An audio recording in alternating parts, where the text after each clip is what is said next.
মধ্যশিক্ষা পর্ষদের যে 2025-এর test paper তার 432 নম্বর পেজের আমি 1, 2, 3-এর অঙ্কগুলো করিয়ে দিয়েছিলাম।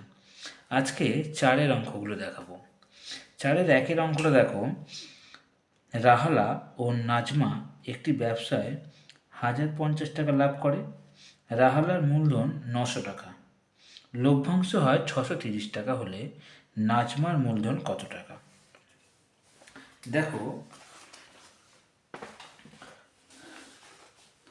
প্রথমে রাহালা ও নাজমা একটি ব্যবসায় 1050 টাকা মোট লাভ করে। রাহালার লভ্যাংশ 630 টাকা, তাহলে নাজমার লভ্যাংশ কত হবে না 1050 থেকে 630 টাকা বিয়োগ করলে 420 টাকা তার লভ্যাংশ। রাহালার মূলধন 900 টাকা, আমি বের করব নাজমার মূলধন কত। নিয়মটা হচ্ছে রাহালার যে মূলধন 900 টাকা তাকে আমরা তার লভ্যাংশ দিয়ে ভাগ করব আর নাজমার লভ্যাংশ দিয়ে গুণ করব, তাহলেই চলে আসবে নাজমার মূলধন বেরিয়ে যাবে। দেখো, 900-কে 630 দিয়ে ভাগ করলাম আর 420 দিয়ে গুণ করলাম, 0 0 কেটে গেল, 7 দিয়ে কাটলাম, 7 9 63, 6 7 42, 9 দিয়ে কাটলাম, 9 100 900, আর গুণ করলে কত, 6 আর 1 100 দিয়ে গুণ করলে হচ্ছে 600, তাহলে উত্তরটা হচ্ছে 600 টাকা। 2 অঙ্কটা দেখো, সুদের পর্ব 6 মাস হলে 10% বার্ষিক চক্রবৃদ্ধি হার সুদে 1600 টাকার 1.5 বছরের চক্রবৃদ্ধি সুদ আসল কত হবে? দেখো, আমরা এই অঙ্কটা আর একটা পদ্ধতিতে অঙ্কটা করলাম, সেটা হচ্ছে প্রথম নিলাম আসল হচ্ছে 1600 টাকা, প্রথম 6 মাসের সুদ 1600 ইন্টু 10/100 ইন্টু 6/12, কাটাকুটি করে এসছে 80 টাকা, যোগ করে এলো কত 1680 টাকা, এটাই তার পরের বছরের আসল। আবার দ্বিতীয় 6 মাসের সুদ এই আসল যে 1680 টাকা সেটা এবং ইন্টু 10%, 10/100, 6 মাসের তাই 6/12, কাটাকুটি করলাম করে এসছে 84 টাকা, যোগ করলাম এলো 1764 টাকা, এটা হলো পরের আসলটা। ঠিক তৃতীয় যে 6 মাসের সুদ, তাহলে 1764 গুণ 10/100 আবার 6/12, কাটাকুটি করলাম করে এসছে কত 88.2 টাকা, যোগ করে কত এলো 1852.20 টাকা, এটাই হলো 1.5 বছরের সুদ আসল। এইভাবে তোমরা করবে। 3 অঙ্কটা দেখো, কে এর মান কত হলে 6x² প্লাস এক্স প্লাস কে সমান সমান 0 সমীকরণের বীজদ্বয়ের সমষ্টি 25/36 হবে। দেখো, আমি আগে কোশ্চেনটা টুকে নিলাম, এখান থেকে আমরা এ এর মান, বি এর মান, সি এর মানটা বের করে নিলাম। তারপরে সমীকরণের বীজদ্বয়ের বর্গের সমষ্টি, বীজদ্বয়ের সমষ্টি কত হচ্ছে আলফা প্লাস বিটা সমান সমান মাইনাস b/a, তাই এখানে বি এর জায়গায় 1 বসালাম আর এ এর জায়গায় 6। বীজদ্বয়ের গুণফল কত আলফা ইন্টু বিটা, এটা কত হবে সি এর বাই এ, তা সি এর মান কত কে আর এর মান হচ্ছে 6, তাহলে k/6। এবার বলছে বীজদ্বয়ের সমষ্টি কত বলছেন আলফা স্কোয়ার প্লাস বিটা, আমাদের কাছে বীজদ্বয়ের সমষ্টি alpha square plus beta square. Alpha square plus beta স্কোয়ারের ফর্মুলা হচ্ছে alpha plus beta whole square -2 alpha into beta. এবার আমরা এখানে মান বসালাম, আলফা প্লাস বিটার মান হচ্ছে -1/6 বসালাম, তার হোল স্কোয়ার করলাম, -2 বসালাম, আলফা ইন্টু বিটা হচ্ছে k/6 সেটাও বসালাম, সমান সমান 25/6। এবার এটাকে আমরা স্কোয়ার করলাম, মাইনাসে মাইনাসে প্লাস, 1 স্কোয়ার 1, 6 স্কোয়ার 36, এখানে কাটাকুটি করেছে k/3, এটাকে ভগ্নাংশের বিয়োগ করলাম করে এসছে কত না 1 - 12k, 36 36 কেটে গেল, তাহলে এখান থেকে একটা ওপারে চলে গেল বিয়োগ হয়ে গেল, তাহলে -12k সমান সমান 24, k ইকুয়াল টু 24/12, কাটাকুটি -2, তাহলে k এর মানটা কত হলো -2। তোমরা এইভাবে আস্তে আস্তে করতে পারো। 4 অঙ্কটা দেখো, a:b সমান সমান c:d সমান সমান e:f হলে দেখাও যে প্রত্যেকটা অনুপাতের মান 3a plus 4c minus 5e, 3b plus 4d minus 5f। দেখো, প্রথমে আমরা কি করলাম, আগে এটাকে অনুপাত করে লঘিষ্ঠ করলাম। এ বাই বি সমান সমান সি বাই ডি সমান সমান ই বাই এফ সমান সমান কে। তাহলে এখান থেকে A by B equal to K, এর মান B K, C by D equal to K, C এর মান D K, E by F equal to K, E এর মান এফ কে। এবার আমরা এখানে মানগুলো পুট করব। 3 বসালাম এ এর জায়গায় বি কে, 4 বসালাম প্লাস দিয়ে সি এর জায়গায় ডি কে, -5 বসালাম ই এর জায়গায় এফ কে। এবার নিচের মানগুলোর সঙ্গে বসিয়ে দিলাম। এবার এখান থেকে আমরা কী করবো, একটা কে কমন চলে গেল। তাহলে কী পড়ে থাকছে, 3b plus 4d minus 5f, ঠিক নিচে যেমন আছে, ওপর নিচ কেটে গেল, উত্তর কে। তাহলে 5 অঙ্কটা দেখো, পাশের প্রদত্ত চিত্রে BCDE একটা বৃত্তস্থ চতুর্ভুজ আছে, তার মধ্যে সিডিকে এফ বিন্দুতে বর্ধিত করা হলো, এই সিডিটাকে এফ পর্যন্ত বর্ধিত করা হলো। এখান থেকে ডিজি এবং বিই মানে বিই আর এটা হচ্ছে ডিজি, এরা সমান্তরালে আছে।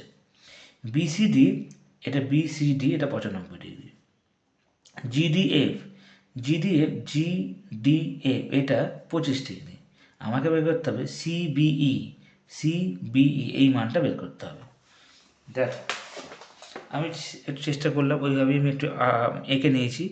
এঁকে নেওয়ার পর দেখো, বৃত্তস্থ চতুর্ভুজের বিপরীত কোণের যোগফল আমরা কি বুঝি, 180 ডিগ্রি। আমরা যদি এটা 95 ডিগ্রি পেয়ে যাই, তাহলে আমাদের এই কোণটা কত হবে, মানে বিইডি এই কোণটা হবে 85 ডিগ্রি। কী করে না, 180 থেকে 95 বিয়োগ করে। আবার দেখো এই যে কোণটা এসছে, এটা যদি একটা অন্তর হয়, তাহলে বিসিডি এবং ইডিজি এর একান্তর কোণ। ইডিজি মানে কোণটা হচ্ছে ইডিজি, এই কোণটা এটা একান্তর কোণ। কারণ এর ডিজি এবং বি সমান্তরাল, আর ইডি হচ্ছে এদের ছেদক। ইডি হচ্ছে এটা ছেদক, আর এই দুটো সমান্তরাল। তাহলে আমরা বলতেই পারছি এখানে যে ইডিজি এটা 85 ডিগ্রি, মানে কোনটা, এটা হচ্ছে 85 ডিগ্রি। এবার দেখো ইডিএফ, তাহলে কী বেরোবে না, ইডিএফ এই পুরো কোণটা বেরোবে, এটা 85 ডিগ্রি, এটা 25 ডিগ্রি, যোগ করে আসছে 110 ডিগ্রি।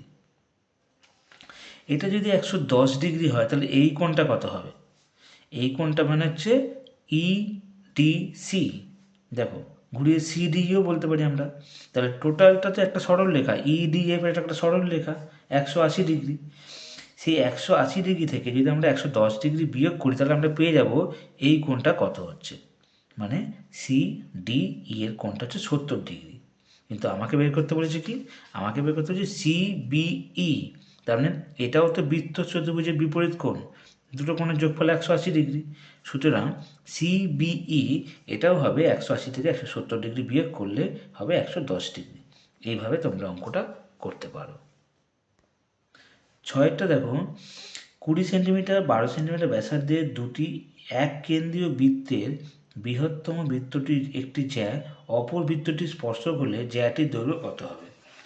দেখো আমি একটা ছবি এঁকে নিয়েছি, দুটো বৃত্ত, একটার ব্যাসার্ধ হচ্ছে 20 সেমি আর একটার ব্যাসার্ধ হচ্ছে 12 সেমি। ছোটোটা 12 সেমি আর বড়োটা হচ্ছে 20 সেমি। দেখো ছোট বৃত্তের ব্যাসার্ধ সিও সমান সমান 12 সেমি, বড় বৃত্তের ব্যাসার্ধ বিও সমান সমান 20 সেমি। আমাকে বের করতে হবে কি না, বিসি, মানে এই জায়ের দৈর্ঘ্যটা বের করতে হবে। তাহলে আমাকে বিসিটা বের করতে হবে। বিসিটা হচ্ছে ফর্মুলা ফেলে দিয়েছি, √বিও স্কোয়ার মাইনাস সিও স্কোয়ার, মানে অতিভুজ স্কোয়ার মাইনাস ভূমি স্কোয়ার।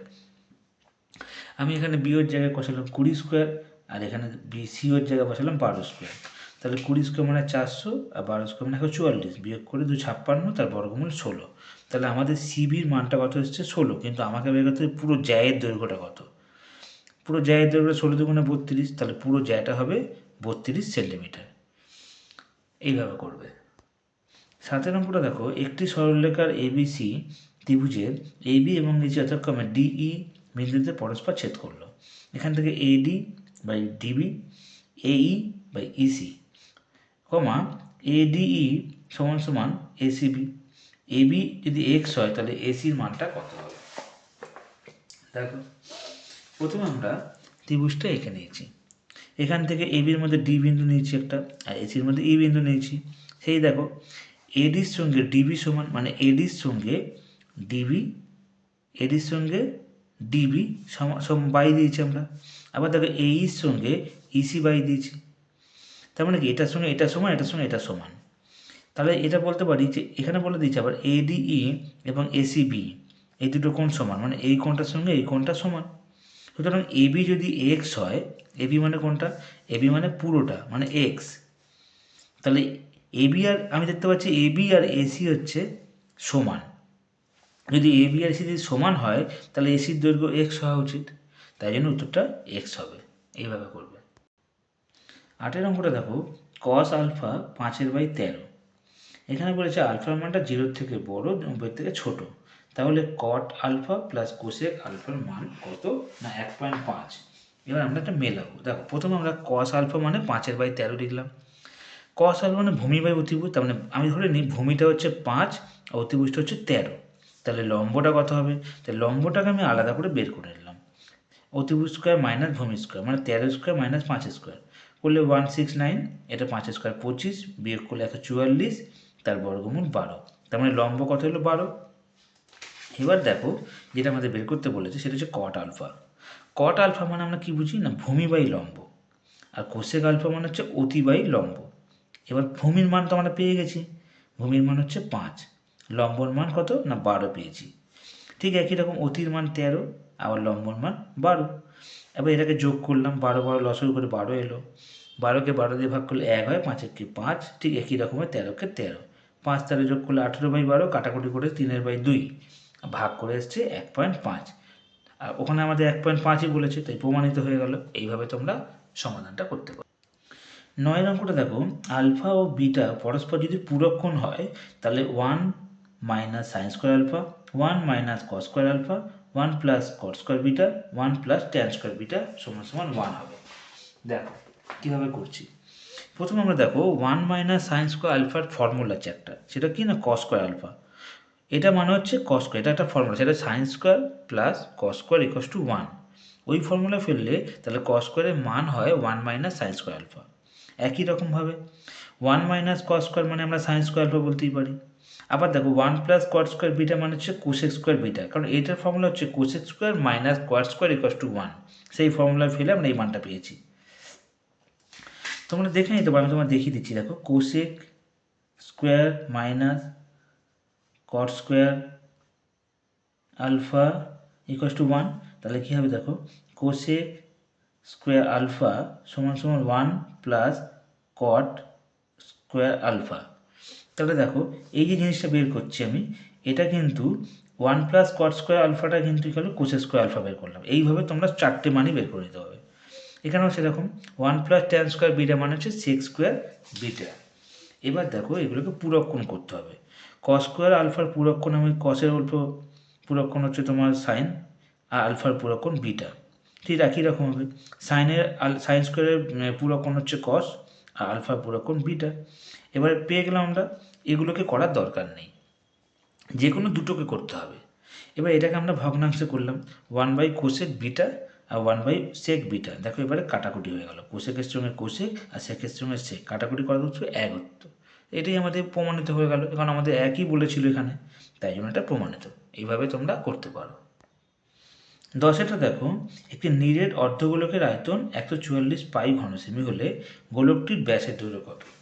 আমরা প্রথমে আগে একটি নিরেট অর্ধগোলকের আয়তনের ফর্মুলা ফেলে দিলাম, 2/3 পাই আর এ কিউ। এবার দেখো শর্ত অনুসারে 2/3 পাই আর এ কিউ আমাদের আয়তন, আর ওদের আয়তন 144 পাই, পাই পাই কেটে গেল, এই 2/3টা ওপারে গিয়ে 3/2 হয়ে গেল। কাটাকুটি করলাম, করে কত এসছে দেখো 72 × 3, এইদিকের কিউবটা ওপারে গিয়ে ঘনমূল করে দিলাম। এবার 72কে ভাঙালাম, ভাঙালে দেখো 2 × 2 × 2, 3 × 3, তার সঙ্গে আর একটা 3 ছিল, 3টে 3 হয়ে গেল। দেখো 3টে 2 আর 3টে 3, এটা ঘনমূল করলে কেটে গিয়ে 2 আর 3 পড়ে থাকছে, তাহলে 3 2 × 6, তার মানে ব্যাসার্ধ হচ্ছে 6, তাহলে ব্যাস কত হবে, না 6 2 × 12 সেমি। এভাবেও করতে পারো।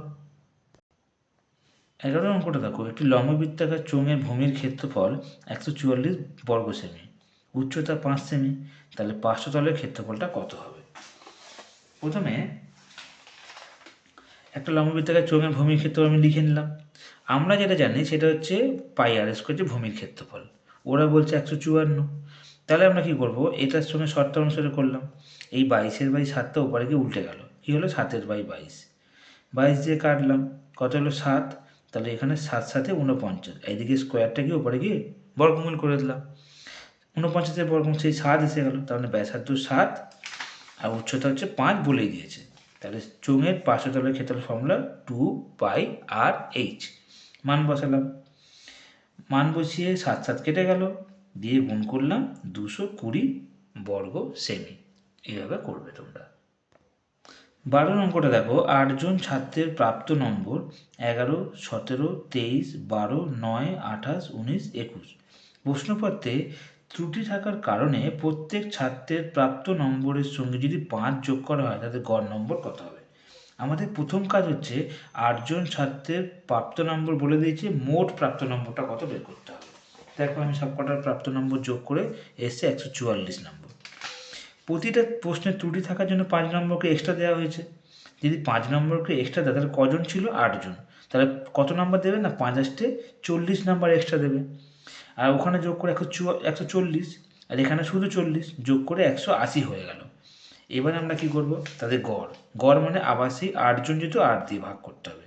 180কে 8 দিয়ে ভাগ করলাম, করে হচ্ছে 22.5। তাহলে এটি এইভাবেই তোমরা অঙ্কটা করবে, এটাই উত্তর হবে।